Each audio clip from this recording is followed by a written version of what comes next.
Avrupa işlerinde Kırım Tatar atlılarını anlatacağım ben bugün konferansımda.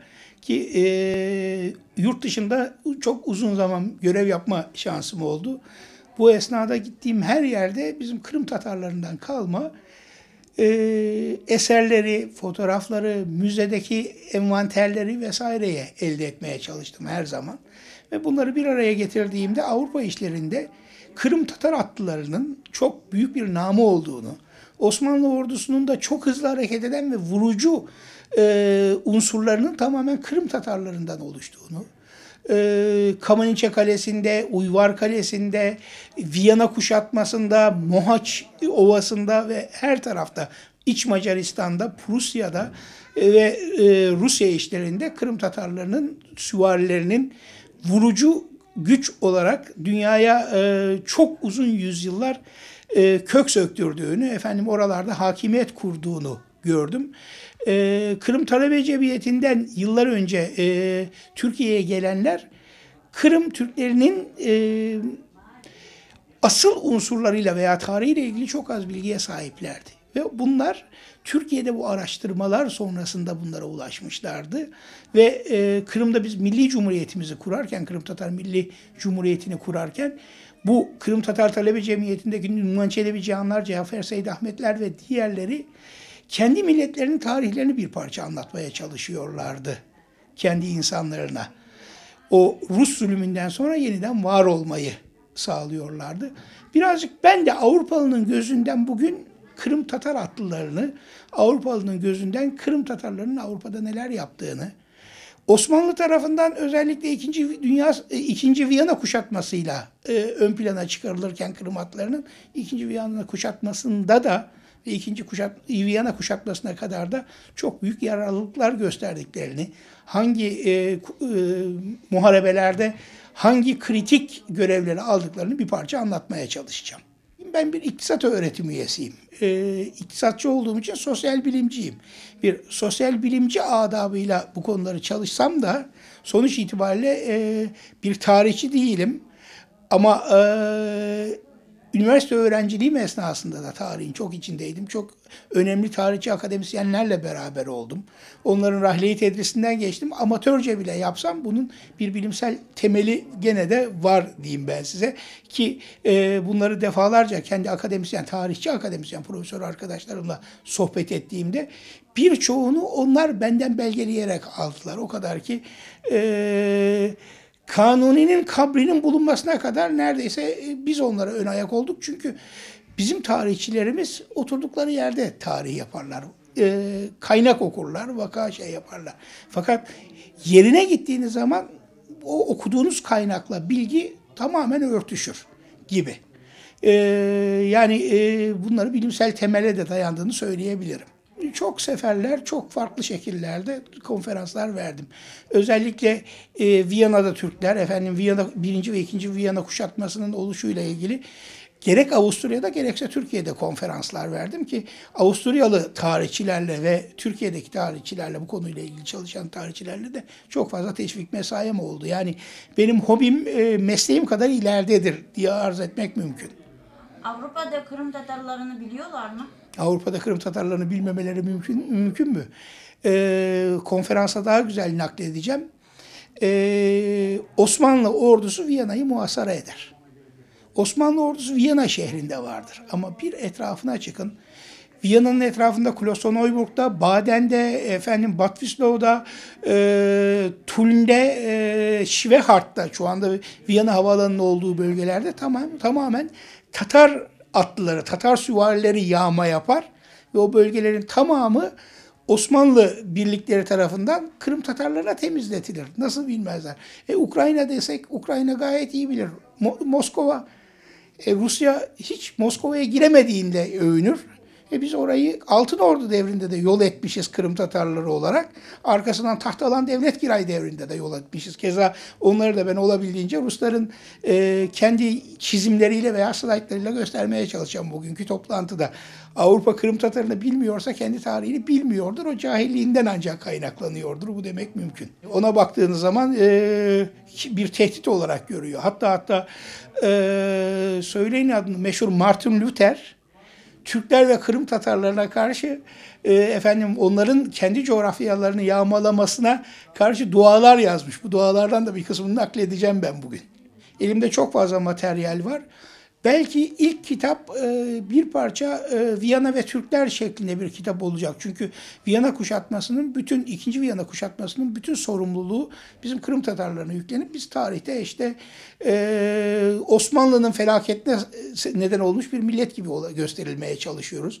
Bu tamamen yanlış. Çünkü Türk kaynaklarında, Osmanlı kaynaklarında bir vakanüvistin bilgisine dayanmakta bu. Ama Almanların kaynaklarına baktığımızda, Avusturyalıların kaynaklarına baktığımızda, keza bugün konferansta yeri oldukça bahsetmeye çalışacağım. Kırım Tatarlarının orada bir sorumluluğu geçmiyor. Yani mesela bizde hep bir köprüden, İskender Köprüsü'nden bahsedilir ve Kırım Ağa'nın, Murat Girayan'ın o İskender Köprüsü'nü tutmadığı söylenir. Oysa Alman kayıtlarında İskender Köprüsü denilen yer Viyana'dan yaklaşık 600 kilometre uzaktadır. Yani 600 kilometre uzaktaki bir köprüyü tutmanın hiçbir manası yoktur. Von Ammer tarihinde de gayet net bir şekilde der ki Türkler o bölgeye hiç gelmemiştir bile. Yani bu vakanüvis nasıl böyle bir hatayı yapıyor? Hangi İskender Köprüsü'nden bahsediyor? Bunu anlamak mümkün değil. Direkt Almanca kaynağıyla ben bunu gösterebiliyorum. Bir. İki, gerek Polonyalılar gerek Avusturya birlikleri iki noktadan geçiyorlar Tuna'yı. Bir Krems'den, bir Tulln'den. Her iki bölgede zaten yaklaşık 50 bin civarında Avusturya süvarisi tarafından korunan, Türklerin hiçbir zaman hakim olmadığı, zaman zaman bizim Tatar birliklerinin vurup geri çekildiği, daha bir hafta öncesinde Arnavut İbrahim Paşa'nın büyük bir yenilgiye, Almanlar tarafından büyük bir yenilgiye uğradığı birlik ki bizim atlılarımız çok hareketli fakat küçük atlılar. Karşıdan gelen güçlü ve kuvvetli dragonlara karşı bunların zaten bir başarı göstermesi de mümkün değil. Keza Murat Giray Han Merzifonlu'nun yanına döndüğünde Osmanlı kaynakları da bunu anlatıyor. Merzifonlu Murat Giray Han'ın sırtına bir samur koyar. Berhudar evladım bundan ötesini sen de yapamazdın der. Arkasından ta Bozgun'dan sonra ancak Murat Girayhan'ı azletmek aklına gelir ki bu azilde zaten geçer sayılır. Çok kısa bir zaman sonrasında da Merzifonlu Kara Mustafa Paşa Belgrad'da boğdurularak kafası Edirne'ye yollanır gibi. Ama Murat Girayhan ekstra bir şeye zaten bir Türk soylusunun, bir Cengiz soyundan gelen bir kişinin kanının dökülmesi mümkün değildir ama Murat Girayhan bununla ilgili bir ekstra cezalandırılmaya da maruz kalmaz. Bütün bunları değerlendirdiğimizde işin biraz daha farklı olduğunu görebilmek mümkün tabii ki. Peki bu elde ettiğiniz eserlerden bahsettiniz. Onlar bir sergi yapabilecek bir... Bunların tamamı Avrupa'nın müzelerinde zaten mevcut olan eserler. Bunları bir araya getirebilmek ancak Kültür Bakanlıklarıyla devlet protokolüyle mümkün. Şimdilik hiç öyle bir çalışma geçmedi aklımda. Güzel bir şey önerdiniz ama bunun içinde bizim Kırım'daki milli devletimizin varlığı gerekir ki bu Kırım Tatarları ile ilgili eserleri bir sergi için bir araya getirebilelim. İkincisi veya Türkiye Cumhuriyeti Kültür Bakanlığı'nın böyle bir girişimi gerekir. Bu da düşünülebilecek bir proje aslında. Neden olmasın? Ve son sorum olacak. Şu andaki Kırım'daki işgal durumu hakkında ne söyleyebilirsiniz? Aslında ben Kırım'daki işgal durumuyla ilgili söylenebilecek her şeyi söyledim. Şimdi Avrupa'nın gözünde biz Avrupa'yı defalarca kere işgal eden, defalarca kere yağmalayan bir milletiz.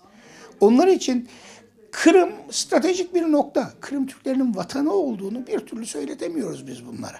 Zaten problemlerden bir tanesi bu. İkincisi hukuki statüye baktığımız zaman bir Ukrayna özelliği çok sonradan verilmiş, Khrushchev zamanında verilmiş bir şey. Ukrayna içerisinde bir devletten bahsetmiyoruz. Bakın en son hukuki yapıdan bahsediyoruz biz. 1918'deki milli devletimizi bir kenara koyun. Kırım Tatar Muhtar Cumhuriyeti'dir. Kırım Muhtar Cumhuriyeti değildir orası. Ukrayna'ya bağlı bir cumhuriyet hiç değildir. Yani benim geriye gittiğimiz takdirde tarih içerisinde kabul edebileceğim tek kavram Kırım Tatar Muhtar Cumhuriyeti'dir.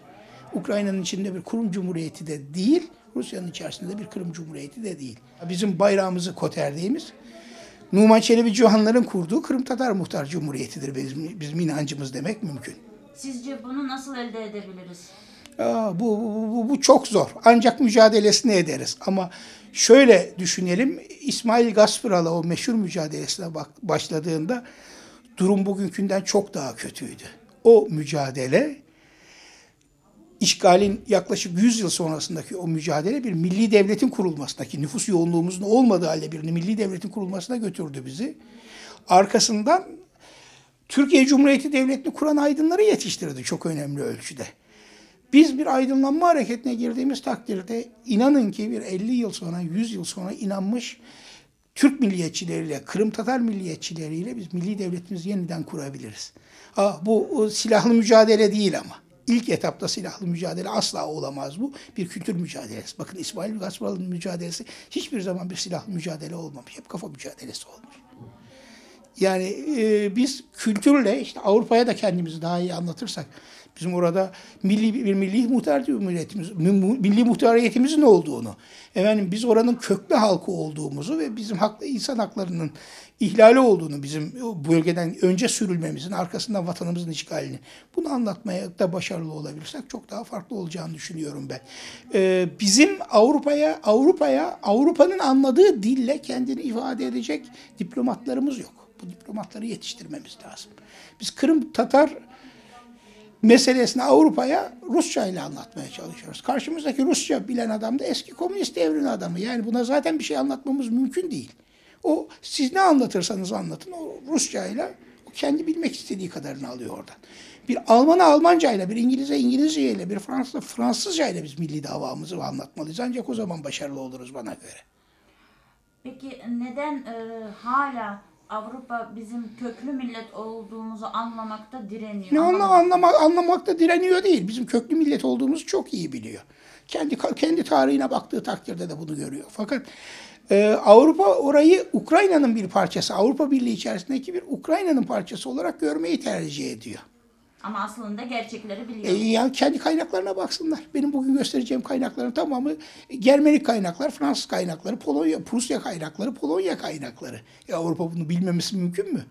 Yani ben Latince altında Kırım Tatarı yazdığını, Litvanya birlikleri içerisinde, Polonya birlikleri içerisinde Kırım Tatarı atlılarını onların yaptıkları çizimlerle göstereceğim bugün.